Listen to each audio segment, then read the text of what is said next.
Welcome, everybody. This is pretty exciting. It is our very first episode 1, the premiere of Flex, Future of Work. We've got our host, Greg Caplan, and myself, Eve Mayer. And I'm going to say our most fabulous guest ever, since she's the first, and she is fabulous. Her name is Bridgette Hardy. So basically, we're here today to talk about Flex, the future of work, flexible work, all the things that matter. How does it relate to the business? How does it relate to the employee? And we're going to start off by having Greg Caplan, who is quite a thought leader on this topic, introduce himself. So Greg, tell him who you are. Hello, welcome everybody to Flex, the future of work. I'm so excited to be here, and I'm so excited you are all joining us in your ear pods. So I'm Greg Caplan. I am one of the founders and CEO of Remote Year. And Remote Year is a community work travel program. We help people work remotely from places across the world while having immersive, amazing, authentic experiences as part of a community. So we've been building this for about 4.5, 5 years. And so far we've had over 2,500 people participate in our programs working remotely from across the world. I'm so excited today to be in conversation with both Bridgette and Eve. For all of you that don't know, Eve is the employer of Bridgette, and Bridgette is on one of our programs joining us today from Split, Croatia. So yes. I am so excited to have a conversation around their process, how they're thinking about it, and how work is going while they're across the planet from each other, making it happen digitally. Welcome, everybody. Excited to be here. Thank you so much, Greg. So that's Greg. If you're not watching this on video, he's a very handsome fellow, and you should definitely check out the video too. Smart and handsome. And those are some of the requirements for this podcast, because we're all gorgeous and smart is what I hear. So I'll tell you a little bit about me. I'm an entrepreneur. My name is Eve Mayer. I've written books and articles on digital marketing and social media, company culture, intermittent fasting, online dating. Anything that you can basically market online, it's probably something I've addressed or talked about at some point. Most of my experience over the past 10, 15 years has been having a wide number of employees at a company I had and sold a couple of years ago, a digital marketing agency. And we had employees who worked both in the office and then sometimes had remote days. And we had employees and contract workers who were all over the world. And I think I was proud of the clients we served and the great marketing work we did, but I was much more proud of the culture awards that we won, the things that I learned about running a company and treating people well. So now I'm in this new experiment where I sold the company, and then I had this year and 3 months of being a consultant, being a writer, and mostly working remotely and being alone. And I freaking hated it. It was horrible. I was depressed. I had conversations with my dog. She didn't talk back. It was very upsetting. It was not for me because I missed the community. I missed the interaction with people. So I started another company with my husband, very small company, couple of employees, and we lucked out and we hired Bridgette Hardy as our very first employee. And she is an entirely different personality who actually enjoys remote work. And we're going to talk more about that. So that's me. And I heard about Remote Year and thought it was fascinating because I love to travel the world. I love to do it in a way that I could actually afford it. And I like to always work. And that sense of community that I missed, it seemed like Remote Year may have figured out how to create that. So basically, I stalked Sam and Greg at Remote Year on LinkedIn until they talked to me. And we had a few conversations. And Greg really expressed an interest in creating a podcast and a greater conversation between the employee and the employer. How do employers create benefits and incredible work environments for people based on what their needs are so they can get the absolute best work out of them because they're living their best life, right? So that's what this podcast, Flex, Future of Work, will talk about, what we'll be honest about. What are the fears of employers? What are the misconceptions that employers have about flexible work schedules and all kind of benefits? And what are the secrets that some employees keep? So we're going to dive right into that. Before we get started, I would like Bridgette to tell you all a little bit about herself, her work history, who she is, and then we'll get into all the good stuff of how this came together. Bridgette. Yes. Hi, guys. Hi, everyone. Let's see, where do I start? Professionally, I have always worked in marketing across industries and verticals. Did the ad circuit in New York for 5 years, landed in Texas, did the small agency thing, and they were all pretty terrible for the most part. Not culturally driven, bottom line driven, just really terrible and awful places to be, especially when you're 22, 23, figuring out who you are in the world and work is dominating your life. And I mean, it's a hard double-edged sword, right? And then I found Eve, who no question changed my life. I mean, this is the first job that I've ever had where it doesn't feel like work. Well, I mean, it does sometimes because it's a job and that's life, but for the most part, I am completely happy. Eve treats me well, better than any other employer that I've ever had.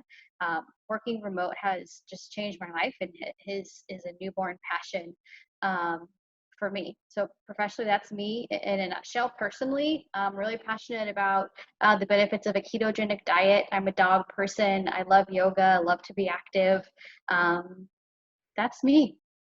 So that's Bridgette Hardy. You can check her out at BridgetteHardy.com, BridgetteHardy.com. Yep.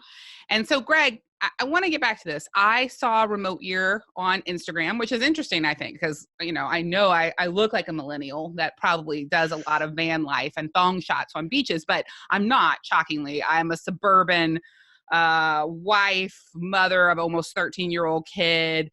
I do a lot of traveling, but somehow an Instagram ad or an Instagram story about Remote Year popped up for me. And it really spoke to me. And I read everything about it. I thought it was intriguing, mostly because that period of loneliness I had had for that year and 3 months of not being with people. When I had a company, the thing that made it amazing was the incredible people I worked with and hung out with and did things with. And that really changed. I still saw them some, but most moved away and went on to bigger and better things after the company was sold. So I thought Remote Year is really smart. And I think I know why they did this. And I think I understand why this makes business sense. But I'd like to hear the story, Greg, of what made you start Remote Year in the first place. I'll take you all the way back to the beginning. So I grew up in the north suburbs of Chicago in a nice little suburban cul-de-sac. And I'm sure you can picture what that looks like. Yes. Very safe, very predictable.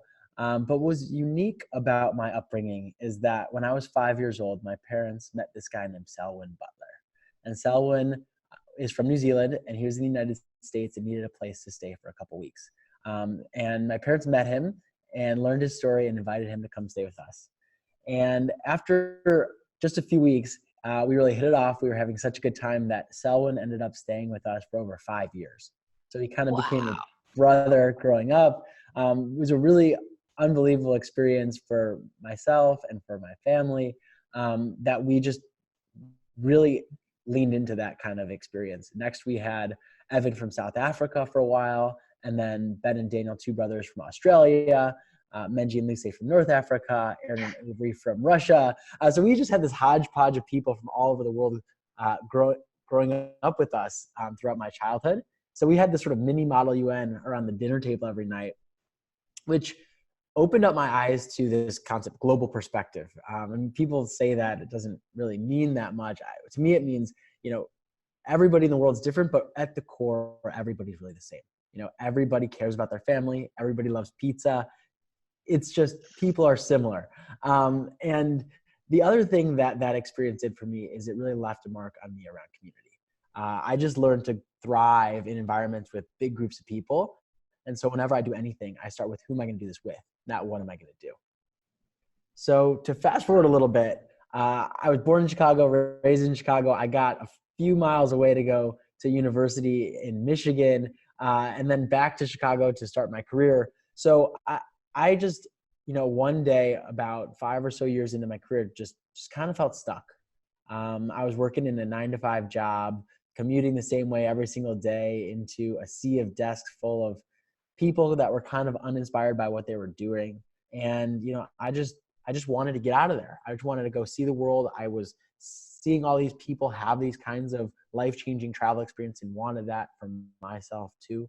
So the first thing I did was I reached out to my network and I asked them, is there anybody that I know that needs some help or some consulting that, doesn't need me to be in the office every single day, so I could do that from anywhere. And after a couple of those conversations, one of my friends was leading a media company and needed some help setting up their ad strategy. And so I agreed to help him, and it was clear from that beginning that we could do this digitally. And with that, I was super excited and I was getting ready to go. But again, whenever I do anything, I start with who am I going to do this with? So at dinner one night, right after that same day, I was with my group of best friends and I said, hey guys, I just got this work I can do from anywhere. I'm going to go and live abroad and travel and just see what happens. Do you guys want to come with me? And they all kind of looked at me like I was crazy and said, that doesn't make any sense. We have no idea what you're talking about. These were bankers. These were consultants. They were not folks who sort of like, this was in 2014. It was just so far out of their lexicon.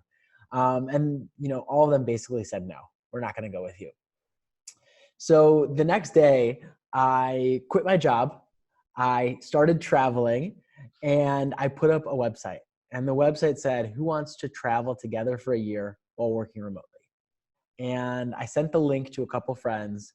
Apparently they sent it to a couple other friends, and then more people started talking about it. And the first day it just went crazy. Over 1,000 people signed up. Wow. Was it a crappy website? Oh, it was so crappy. There was literally like one line of text and an email sign up box. There was nothing there, but that one line of text really spoke to people. And wow. After that first day, when 1,000 people signed up, they all kept talking about it, and journalists started reaching out and writing about it in the US and then abroad. And over just a couple months, over 50,000 people had signed up. It's totally unexpected.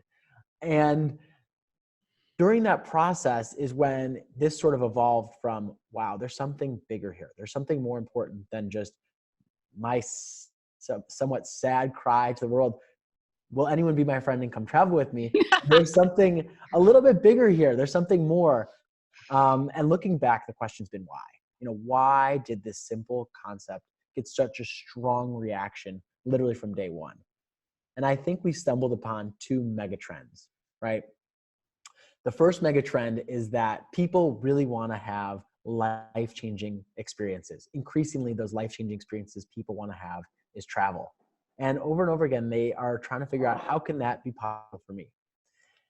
The other mega trend that I think we uncovered is the fact that work is fundamentally changing and is becoming much more flexible, distributed, and remote. And if you unpack that a little bit, everyone's talking about technology, right? Productivity is moving to the cloud. Communications becoming increasingly digital. We're in 3 different parts of the world, all connecting in real time, and it's super, super high quality. Feels like we're in the same room together. And these technologies are empowering great work to be done from anywhere. But I think the more important trend that's happening is actually cultural, right? The best people are really what it takes to win today in this modern work environment. It's getting more and more competitive, and they have more leverage and impact than they've ever had before. And if you ask the best people, what do you want? They want to work when they want, where they want, and how they want. So much so that 74% of millennials will take a meaningful pay cut in exchange for more flexibility in their workplace. Think about that. The point of work is fundamentally to make money, and people take less of money if they can have flexibility, which costs companies nothing. And this demand amongst the best people is causing companies to make a pretty critical choice. Either get on board with the flexible work style that the best people are demanding, or don't adopt it. And what you're going to do is quickly lose out on top talent to your competition. And I believe that competition, with that advantage alone, will take over the market. And so what we're starting to see is more and more companies are leaning into the demands of the best people and adopting flexible and interesting remote distributed work policies. And that's taking what used to be a fringe behavior of remote working just a couple of years ago, and now it's gone mainstream. Now there's studies that 52% of the US working population works at least part-time remotely. It's crazy to think about that the majority of people are doing this. because it feels like it's so new that this is even possible. But this is a mega trend that as we look towards the future, I expect to only continue accelerating. And that's what we're here to talk about today.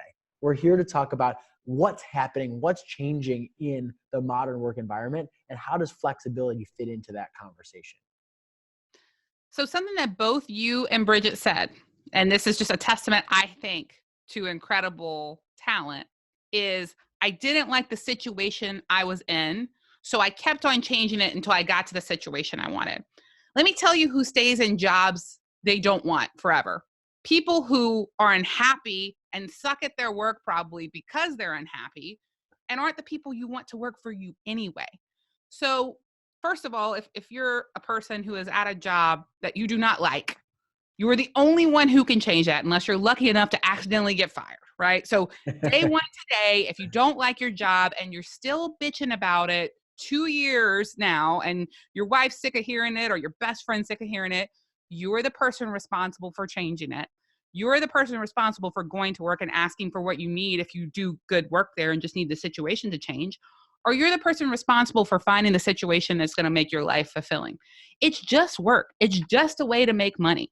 But if you're wasting your life doing work that you're miserable at, then you're just wasting a huge portion of your life. And I can't see fulfillment coming out of that. So you both said that you looked for a different situation and you found what you wanted.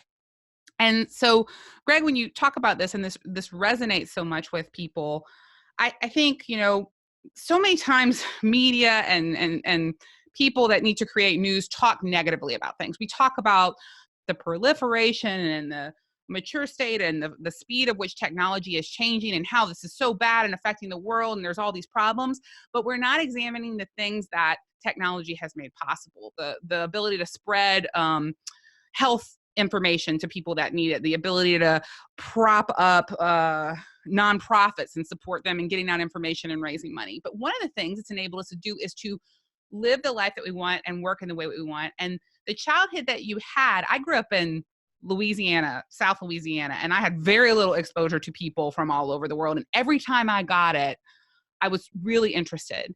And I think a lot of Americans don't get a lot of exposure to other people from all over the world. And when we do, it's a gift, right? It's a gift to understand other cultures. And like you said, to understand that mostly as humans, we're after the same thing, people that we care about and fulfillment. And travel is something that is a lot of times valued by other countries that have disposable income at the same level we do, much higher than we do. So I'll step back a little bit, and before you explain exactly what remote year is, because I think it's a really kind of bizarre concept that I think a lot of people, when I read online, are confused by. And when I explain it to people, it takes a minute, right? So Bridgette, when you and I went to eat that hamburger at that restaurant that night, what did I say to you about remote year? And as a person who is perhaps the most logical, calculated decision maker I know, how did you go from that hamburger dinner to 1 week later signing up to leave for a year?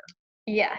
I think I probably did not sleep at all after dinner that night because I was just scavenging the internet for stuff about remote year. So of course, they have a website that's full of information, full of how you applied, full of stuff about their programs. But for me, what really did it was the platform of the internet that just validated them. I mean, we live in a world where everyone is sharing their experiences online like crazy, and remote year each program has their own hashtag. You can look up any program, what they did, where they went, and find out that these people aren't just trying to take your money. They're not a scam. They're not just, trying to match you with someone who wants a visa or whatever.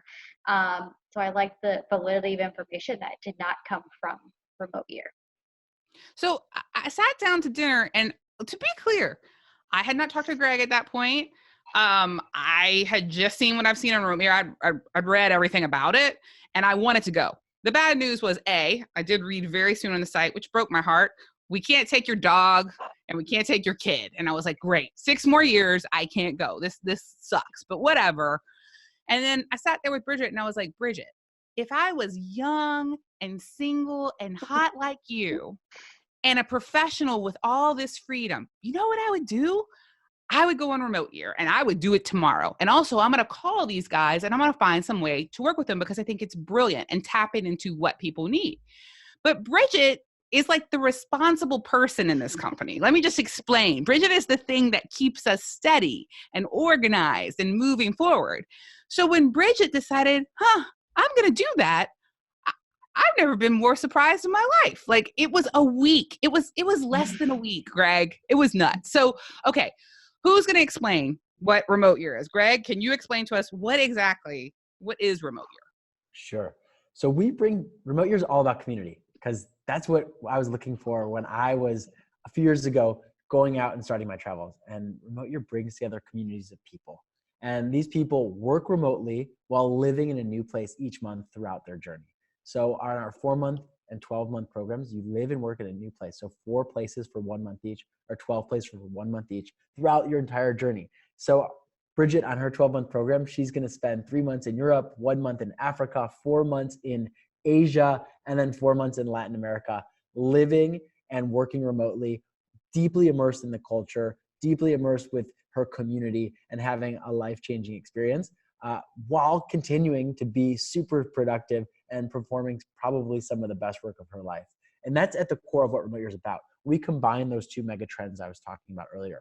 We allow people to have this life-changing experience living abroad that everyone really wants to have, while doing it in a very sustainable way, continuing to work, continue to be productive, and honestly being inspired and probably more creative than they've ever been before, because they're in these new, unique, interesting situations with all these different people and perspectives and ideas floating around. All right, Greg, thank you for explaining that. Greg, where are you calling in from today? What country are you in today? I'm actually in the States today. I was in Mexico City yesterday. I'm in Chicago today and New York tomorrow. All right, I guess that's exotic enough, Greg. Whatever. Bridgette will blow you away. Bridgette, where are you today? I am in Split, Croatia. And everybody, I am in Carrollton, which is part of Dallas, Texas. So I think I win for exotic there. So Bridgette has gone on remote year. As Greg explained, this lasts for 1 year. And so Bridgette's in Split, Croatia, and you've been gone for 3 weeks? 3 weeks, 3.5. 3 weeks yeah. now. And you'll return in a year. Correct. All right. So let me tell you, when I told Bridgette this, it wasn't like trying to get my employee to go on this. And I was really surprised when she was like, I'm going to do this. It was honestly, I would say we're friends. And it was a friend talking to a friend being like, you should go do this. Then when Bridgette said she's going to do this, I think I'm a good boss. But for a moment, I had fear. And I thought, man, she's going to be on different time zones. How will that affect our clients? We count on Bridgette to have the relationship with clients. We're in the marketing business, the culture and consulting business, and Bridgette is the main contact with clients. How's this going to work? And I felt nervous. I thought, what about phone service? Will she be safe? What's the setup there? And she really did her research. And I knew that if Bridgette had decided to go, I should feel relaxed about it. So I had fear around this, and I'm perhaps one of the most liberal bosses I know, because I believe that if I hire people who are intelligent and that I trust, then there's no fear, right? Like, there's no reason to second guess them. There's no reason to worry. I put them in control of what needs to get done, and I trust them to do their work. So where they do it from or what hours they do it on, why would I care? It does not matter. It matters that the work gets done. Sometimes we disagree on things and we talk about that.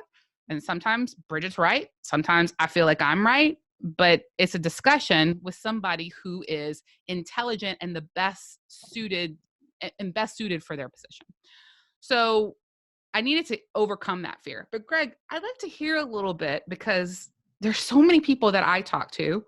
And I'll say a lot of the time, they're my age, I'm 45 or older, and they feel very fearful of flexible work schedules, hours out of the office, and they could never even conceive a year of an employee shifting time zones and being out of the office. So what are the biggest fears that employees share when people are considering remote year or when looking at a flexible work schedule? What are they scared of? Sure. And the reality is that this kind of work, this kind of relationship is only recently possible. You know, the connectivity and the tools and the technology was not really in place to make this be a successful working situation until only the last few years. And so when people who've been in the professional world for a longer period of time, they don't have any experience with someone doing this successfully, or very few. So it's hard for them to challenge those preconceptions of all the different data points that they have throughout their experience of, that's not what I've ever seen before. So it's really hard for people to conceive of a fundamentally new way of doing things, which this is a very, very new way of doing things. And I think it goes back to this one simple concept, which is co-location, right? The 9 to 5.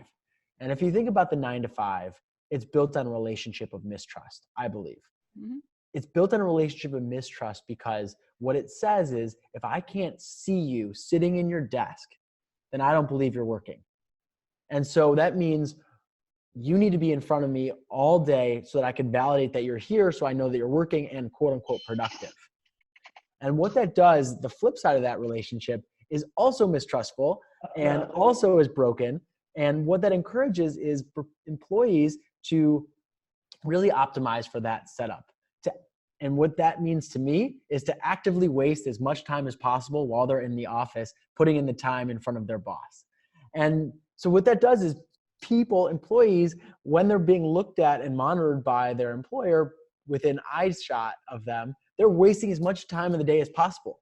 But when you take people and kick them out of the office and don't have that sort of device of surveillance or monitoring, what you have is only their outputs. The only thing you can judge people on is based on what they actually produce.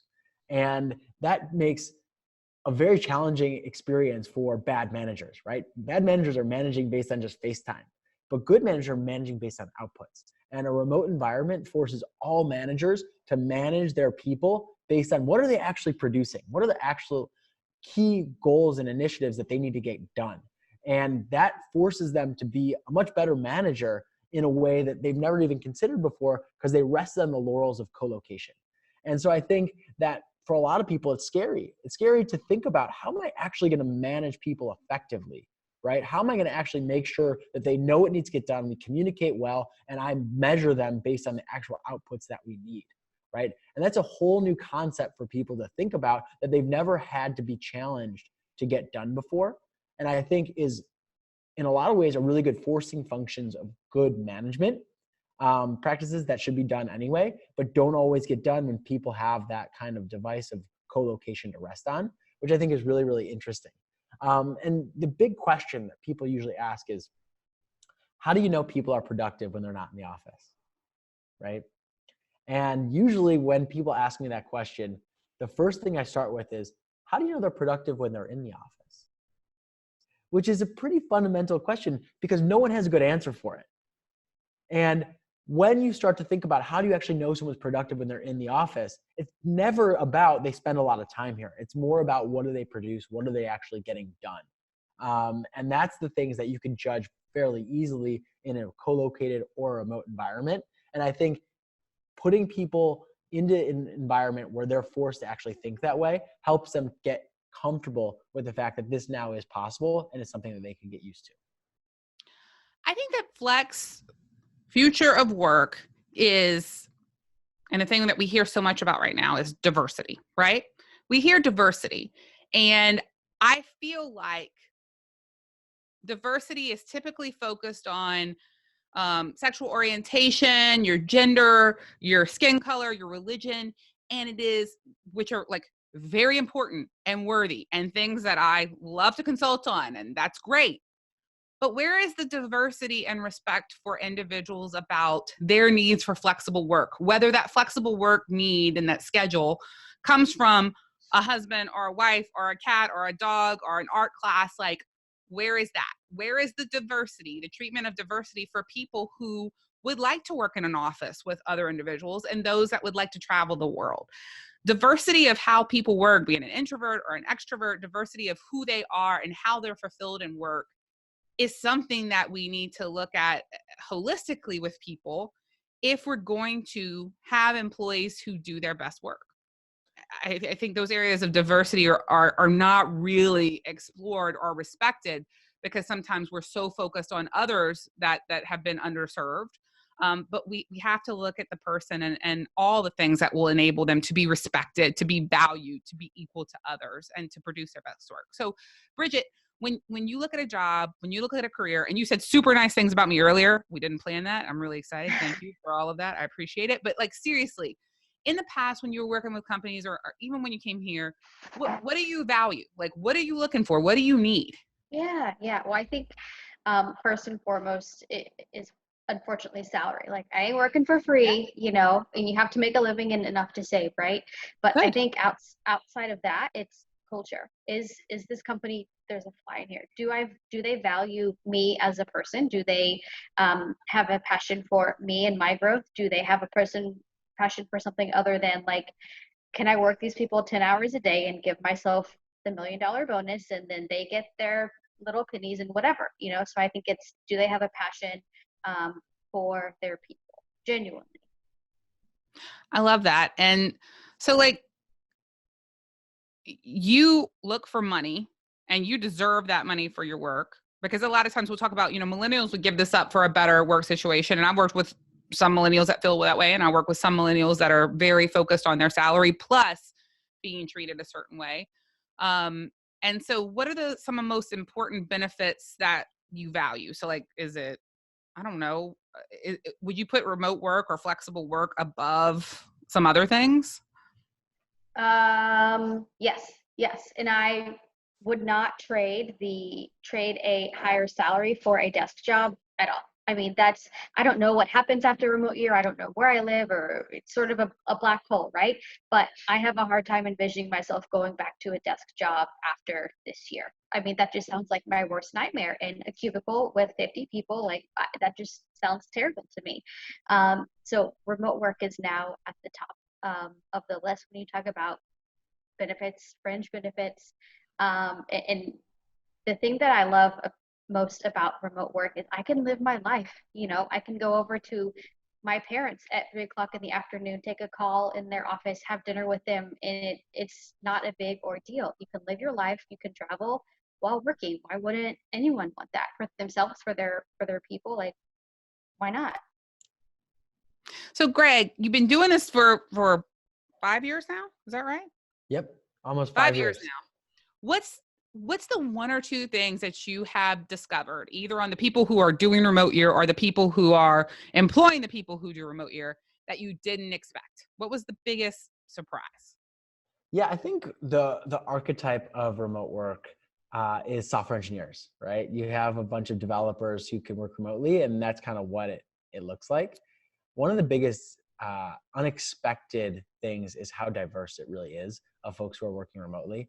We have lots of people in marketing. We have lots of people in account management, like Bridgette. We have lots of people in finance and accounting and lawyers and journalists and designers and creatives and salespeople, all kinds of people across different parts of job functions. And I think it speaks to the fact that this trend of remote working has become mainstream. It really is touching every part of the economy. And for me, that was just totally eye-opening and unexpected. Like I didn't even know that this whole world existed. And just over the last few years, it has exploded onto the scene. And it's just so cool to see companies start to lean into giving that type of flexibility and supporting it in a really holistic, thoughtful way, culturally and technically, and in terms of the different ways to support their people, having the flexibility that they want and need in new and different ways. Got it. And I know I read this on the site, but I was really interested because I expected everybody in remote year. Well, I'll just be honest. I was stereotyping, and I'm like, they're going to be young and single and beautiful and smart and successful like Bridgette. Like that's who they'll be. They'll all be 30 years old. But there's like, what's the youngest person and the oldest person that's ever gone to remote year? We've had people from 22 to 78 and everything in between. So it's been really, really diverse in terms of what people do, how old people are coming to the program, what their current experience is, what their historical life experience is. We've had people from over 45 countries participate in the program. So it's really just been so cool to see all the different people who figured out their way into a flexible work style that can make this a reality. And I bet you can guess, but the people are just unbelievable. Like the people who make this happen are just all special in their own unique way. And it's so much fun to spend time with them, get to know them, and hear about that story, because every single one is different and they're all incredibly inspiring. All I want to do is meet the 78-year-old. Like I'm obsessed. Like that person is freaking amazing, and I want to be them when I grow up. What were you gonna say, Bridgette? So the program I'm on is called Ramses, and we're a pretty diverse group. And it's like we're 3 weeks into the program, and it's like I'm dating 30 people right now. It's really overwhelming. You got to get to know all of them. It's very overwhelming. And two of the questions that are most common that we talk about is, why did you join remote year, and how did it go when you asked your boss or when you brought it up the ladder or things like that.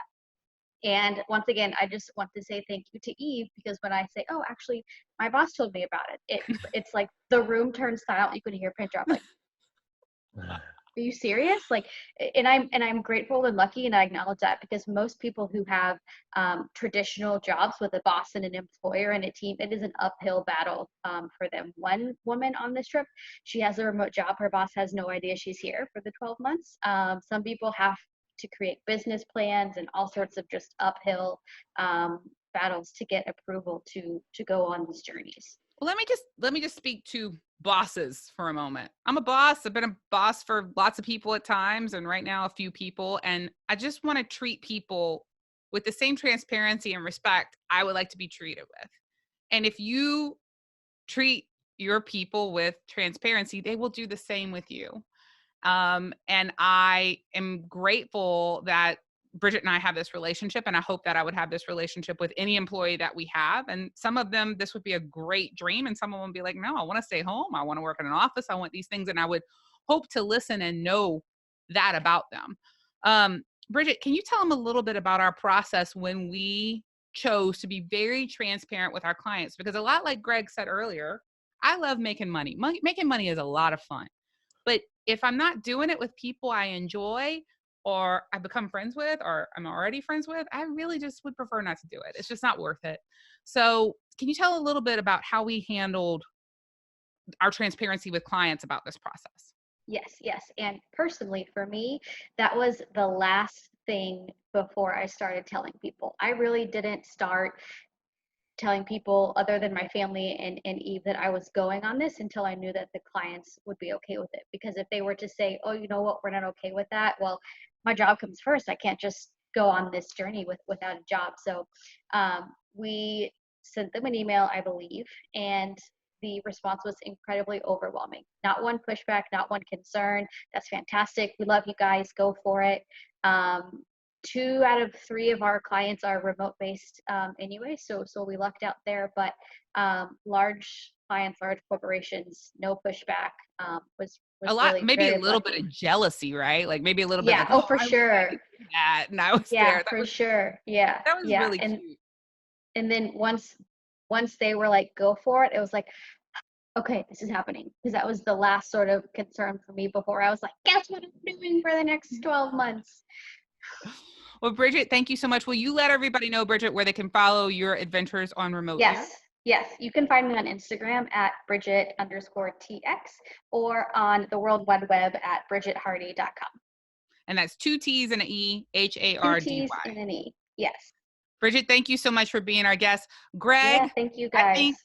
I think we should just do an assumptive plug here and let everybody know that the magic and technology of Zoom is what is bringing us together today. And we are going to just presume that Zoom is going to sponsor Flex Future of Work. Right, Greg? Definitely. Zoom is an unbelievable tool. They are not a sponsor, but I do love using the platform, so I will rep it to everybody on here. We at Remote Year have over 100 people on our team, fully remote, and we are very, very passionate Zoom users. So we will do that for sure. But yes. I think, Eve, we should also give people a little bit of idea of what this is going to be. Yes, so, that's what I was going to ask you next. Greg, can you give us the vision of why I know, like I tracked you down and stalked you, but you told me that for a while now, you really wanted to create a podcast to talk about flexible work on both sides of the fence and to explore what you're learning from this process and all the years that you've spent and what you've heard from people. So what can people expect with Flex Future of Work podcast in the future? Who will we be talking to? What will we explore? We are going to go super deep and nitty gritty around how does Flex actually work? Like, how do people really make great work happen in a distributed, flexible environment? And so we're going to be talking between Eve and myself with our experiences, and we're going to invite onto the show every single episode a different person, but it's not going to be an interview style. We are not going to spend time hearing about their background and what their history was. We're going to get straight down into the core of it and learn about how does it actually work. We're going to get to the meat of the issue. We're going to be very frank and honest and not hold back and find out what doesn't work, what breaks, how does it break, what are the fixes, what happens, what actually needs to happen to make this kind of setup work and work well. What are the benefits we'll get into as well, but it's going to be very conversational. We're not going to gloss over it and celebrate all the parts of remote work that we love. We're going to get to the heart of it. We're going to figure out how to actually make this happen, and we're going to go deep. I love it, Greg. So thank you to our fabulous host, Greg Caplan, today from Chicago. And we also want to thank our guest today, the beautiful and intelligent Bridgette Hardy from Split, Croatia on Remote Year. And I'm Eve Mayer. We'll be hanging out with Bridgette next month in Portugal with Remote Year. Greg, I can't wait to see who our next guest will be. Thanks for joining Flex Future of Work, everybody.